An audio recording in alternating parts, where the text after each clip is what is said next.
हरे कृष्णा। आज दर्श अमावस्या है और अमावस्या तिथि आने पर एक भक्त को पूर्ण श्रद्धा और भक्तिभाव से भगवान शिव की पूजा आराधना करनी चाहिए और अपने पितरों का तर्पण करना चाहिए। और आज तो वैसे भी वैशाख मास की विशेष अमावस्या तिथि है, तो चलिए आज के इस पावन अवसर पर हम इसी वैशाख मास की अमावस्या की कथा का श्रवण करते हैं। आइए आज की कथा आरंभ करते हैं। एक समय अनर्त देश में धर्मवर्ण नाम से विख्यात एक ब्राह्मण थे।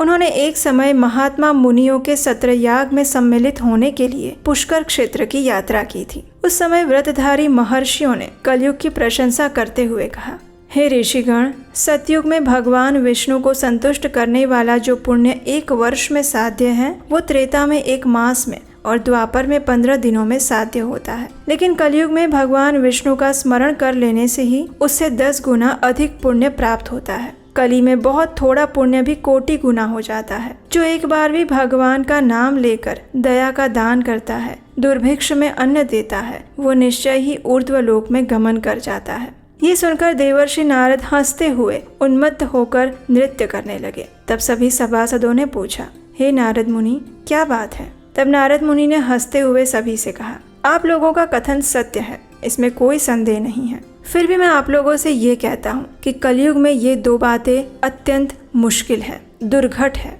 एक है शिश्नेंद्रिय का निग्रह और दूसरी है जीवा को वश में रखना।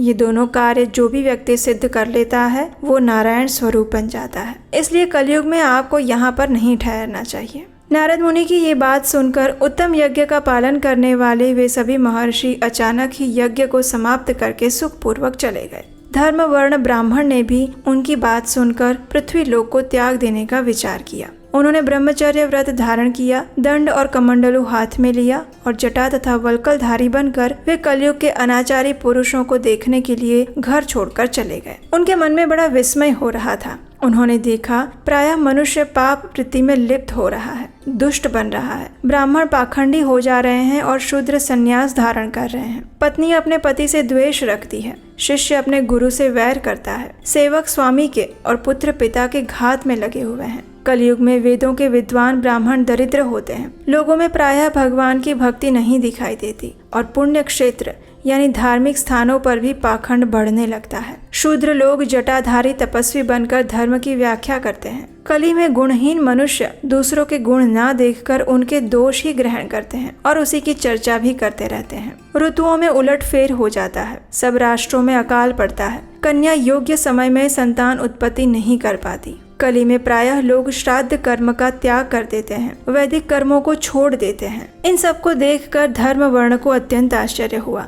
और भय भी लगा। पाप से कुल की हानि होती देखकर वो आश्चर्य से चकित होकर दूसरे द्वीप में चले गए। सभी द्वीपों और लोकों में विचरण करते हुए बुद्धिमान धर्म वर्ण एक समय पितृलोक में गए। वहाँ उन्होंने कर्म से कष्ट पाते हुए पितरों को बड़ी भयंकर दशा में देखा। वे दौड़ते, रोते और गिरते पड़ते थे। उन्होंने अपने पितरों को भी नीचे अंधकूप में गिरा हुआ देखा। उनको देखकर वो दयालु धर्मवर्ण पूछने लगे, आप कौन हैं? किस दुस्तर कर्म के प्रभाव से इस अंधकूप में पड़े हैं? तब पितरों ने कहा, हम श्री वत्स गोत्र वाले हैं। पृथ्वी पर हमारी कोई संतान नहीं रह गई है, इसलिए हम श्राद्ध और पिंड से वंचित हैं और इसीलिए यहाँ हमें नर्क का कष्ट भोगना पड़ता है। संतानहीन दुरात्माओं का अंधकूप में पतन होता है। हमारे वंश में एक महायशस्वी पुरुष है जो धर्म वर्ण के नाम से विख्यात है, लेकिन वो विरक्त होकर अकेला घूमता फिरता रहता है। उसने गृहस्थ धर्म को नहीं स्वीकार किया। वो एक ही तंतु हमारे कुल में बचा हुआ था और उसकी भी आयु क्षीण हो जाने पर हम सभी लोग घोर अंधकूप में डूब जाएंगे, जहाँ से फिर बाहर निकलना असंभव होगा। इसलिए कृपा करके आप पृथ्वी पर जाइए और धर्म वर्ण को समझाइए, हम दया के पात्र हैं। उनसे ये कहिए कि हमारी वंश रूपा दुर्वा को काल रूपी चूहा प्रतिदिन खा रहा है। एक दिन हमारे सारे वंश का नाश हो जाएगा। तुम एक ही बचे हो। जब तुम मर जाओगे तो संतान परंपरा ना होने के कारण तुम्हें भी अंधकूप में गिरना पड़ेगा। इसलिए गृहस्थ धर्म का स्वीकार करो, संतान की वृद्धि करो। इससे हमारी और तुम्हारी दोनों की ऊर्ध्व गति होगी। अगर एक भी पुत्र वैशाख, माघ या कार्तिक मास में हमारे उद्देश्य से स्नान, श्राद्ध और दान करेगा तो उससे हम लोगों की ऊर्ध्व गति हो जाएगी और नरक से उद्धार हो जाएगा। इस प्रकार प्रिय वचनों द्वारा धर्म वर्ण को समझाकर तुम उसे विरक्ति पूर्ण ब्रह्मचर्य आश्रम से निकालकर गृहस्थ आश्रम में प्रवेश करने की सलाह देना। पितरों की ये सारी बात सुनकर धर्मवर्ण अत्यंत विस्मित हुआ। उसने हाथ जोड़कर कहा, मैं ही धर्मवर्ण नाम से विख्यात आपके वंश का दुराग्रही बालक हूँ। यज्ञ में महात्मा नारद जी का वचन सुन लिया था कि कलयुग में कोई भी रसनेन्द्रिय और शिष्णेन्द्रिय को दृढ़ता पूर्वक संयम में नहीं रखता, और इसीलिए मैं दुर्जनों की संगति से भयभीत हो गया और दूसरे द्वीपों में घूमता रहा। कलयुग के 3 चरण बीत गए हैं। अंतिम चरण में भी 3.5 भाग व्यतीत हो चुके हैं। मेरा जन्म व्यर्थ बीता है, लेकिन अब मैं आप लोगों की आज्ञा का पालन करूंगा। बताइए, पृथ्वी पर किस प्रकार मुझे कलयुग से और संसार से बाधा नहीं प्राप्त होगी। ये सुनकर पितरों के मन को शांति मिली और उन्होंने धर्मवर्ण से कहा, हे बेटा, तुम गृहस्थ आश्रम स्वीकार करके संतान उत्पत्ति के द्वारा हमारा उद्धार करो। जो भगवान विष्णु की कथा सुनते हैं, निरंतर श्री हरि का स्मरण करते हैं, सदाचार का पालन करते हैं, उन्हें कलयुग बाधा नहीं पहुंचाता। जिसके घर में शालिग्राम शिला और महाभारत की पुस्तक हो, उसे भी कलयुग बाधा नहीं देता।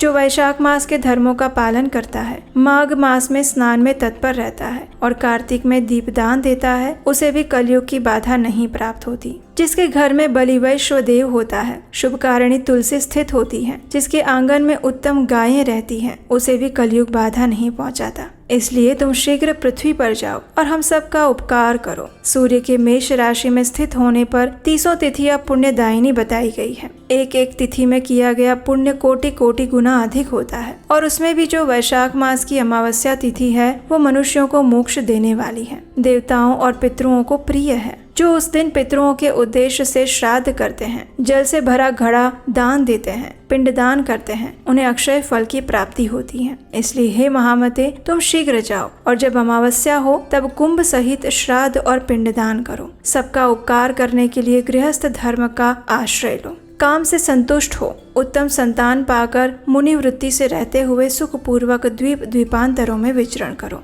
इस प्रकार अपने पितरों के आदेश प्राप्त करने पर धर्मवर्ण मुनि शीघ्रता से भूलोक में गए। वहाँ मेष राशि में सूर्य के स्थित रहते हुए प्रातः काल में स्नान करके देवताओं, ऋषियों और पितरों का तर्पण किया। फिर कुंभ दान सहित पाप विनाशक श्राद्ध करके उसके द्वारा पितरों को पुनरावृत्ति रहित मुक्ति प्रदान की, और फिर स्वयं विवाह करके उत्तम संतान को जन्म दिया और लोक में उस पापनाशिनी अमावस्या तिथि को प्रसिद्ध किया। तो ये थी इस वैशाख मास की विशेष अमावस्या की कथा।